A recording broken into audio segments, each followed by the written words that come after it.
किसी भी कारोबार को शुरू करने के लिए ना सबसे पहले उसकी बेसिक चीज़ें सीखना लाजमी होती हैं। तो ब्रॉयलर मुर्गी का जो कारोबार है ना वो आप घर में शुरू कर सकते हैं। उसके लिए आपको क्या करना होगा, इसी हवाले से मैं आपको कोर्स पेश कर रहा हूँ। इसकी फर्स्ट एपिसोड के अंदर मैं बताऊंगा कि अगर आपने ब्रॉयलर मुर्गी का कारोबार शुरू करना है तो उस हवाले से मिसाल के तौर पे मैं 100 मुर्गियों को लेता हूँ। तो 100 मुर्गियाँ आप पालकर कितना फ़ायदा ले सकते हैं और 100 मुर्गियाँ पालने के लिए आपको कितनी जगह की ज़रूरत होती है, उसके लिए किस किस्म की खुराक की ज़रूरत होती है, उसका माहौल कैसा होना चाहिए जहाँ पे आपने मुर्गियों को रखना है। तो इसी हवाले से इस कोर्स की पहली एपिसोड है। पहली एपिसोड के अंदर मैं जो चीज़ें आपको बताऊंगा वो असल में इस कारोबार की बुनियाद होगी। तो शुरू करने से पहले मैं आपको यही कहूँगा कि आप मेरे चैनल को सब्सक्राइब करें और बेल आइकन को लाजमी प्रेस करें ताकि आपको ब्रॉयलर मुर्गी के कारोबार के हवाले से तमाम मालूमात मिल जाए और आप अपना कारोबार आसानी के साथ शुरू कर पाएँ। चलें जी, शुरू करते हैं। अस्सलामुअलैकुम, वेलकम टू माय चैनल। मैं हूं मोहम्मद कासिम भट्टी। आज मैं ना जो आपको कोर्स मैंने बताया है कि ब्रॉयलर का कारोबार, उस हवाले से फर्स्ट एपिसोड के अंदर मैं बताऊंगा कि फ़र्ज़ किया कि हमने 100 चूज़ों का शुरुआत में हमने 100 चूज़े डालने हैं। तो 100 चूज़े डालने के लिए हमारे पास जगह कितनी होनी चाहिए।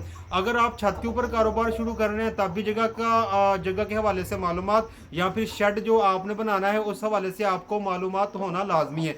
या फिर आप किसी कमरे के अंदर बना रहे हैं तब भी बहुत ही आसान है। अगर आपने कमरे के अंदर शुरू किया तो वो ज़्यादा बेनिफिट है। अगर आप छत के ऊपर शुरू कर रहे हैं तो उसमें थोड़ी सी मुश्किल आ सकती है, लेकिन उसमें भी हो सकता है क्योंकि छत के ऊपर आपको दोबारा से शेड तमीर करना पड़ता है, या फिर छत के ऊपर आपको कोई ऐसा कमरा बनाना पड़ता है जो हर लिहाज से मौजू हो, मतलब कि उसके अंदर टेम्परेचर कंट्रोल हो सके और हवा का गुजर हो, यानी कि आबो हवा चेंज होती रहो।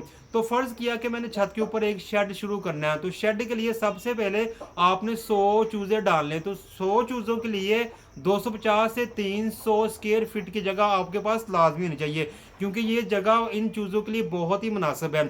इसके अलावा अगर मैं आपसे बात कहूँ कि जब आपने शेड को तमीर करना है तो शेड को आपने इस तरह से डिज़ाइन करना है कि सर्दी में आप उसको नाप सकें ताकि अंदर सर्दी ज़्यादा ना हो और टेम्परेचर बरकरार रहे, और गर्मियों को आप खुला भी छोड़ दें तब भी अंदर टेम्परेचर बरकरार रहे। क्योंकि एक इस तरह के जो बर्ड्स होते हैं ना जो ब्रॉयलर में आते हैं, इनको इनकी परवरिश के लिए ना जो टेम्परेचर रिक्वायर होता है वो तकरीबन तकरीबन 33 से 34 डिग्री के दरमियान ही होता है। इस तरह का टेम्परेचर हो तो इनकी ग्रोथ बहुत ज़्यादा होती है और ये काफ़ी मजबूत और एक्टिव होते हैं, मतलब कि इनकी जिसामत में ज़्यादा फ़ायदा होता है। तो मैं रिपीट कर रहा था कि हमने शेड की जगह कितनी रखनी है, वो 250 से 300 स्क्वायर फीट के लिहाज से आपने वो जगह बनानी है। और जगह के अंदर आपने जो सबसे पहले चीज़ें डालनी है उनमें से जो चीज़ों की तरतीब है, सबसे पहले आपने जो बिछोने के तौर पे चीज़ें रखनी है ना वो बरादा हो। बरादा इतना बारीक ना हो ना इतना मोटा हो। कुछ लोग होते हैं कि वो रेत की तरह बारीक बरादा लेके डाल देते हैं जो कि नुकसानदा होता है, वो असल में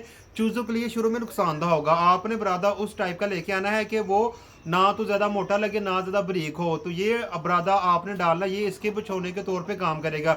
और आपको यहाँ पे बात बताऊँ, जब आप एक यानी कि 100 चूज़ों के लिए या फिर 500 चूज़ों के लिए आपने एक बार बरादा डाल दिया ना, जब ये 35 दिन का दौरान चलना है, 35 दिन के अंदर ना ये आपके जो ब्रॉयलर वाला मुर्गी है ना ये तैयार हो जाती है और 35 दिन में इसका वज़न तकरीबन तकरीबन 2 किलो से और 3 किलो के दरमियान भी आ जाता है। तो 35 दिन बाद ना आप इस बरादर को चेंज कर सकते हैं। और ये भी बताऊं कि इनकी जो बिट्ठी होती है ना, ये वाला जो चीज़ होती है ये बिक भी जाती है और किसान इसको ले भी लेते हैं, मतलब कि आपको डबल फ़ायदा हर तरफ से ही होगा।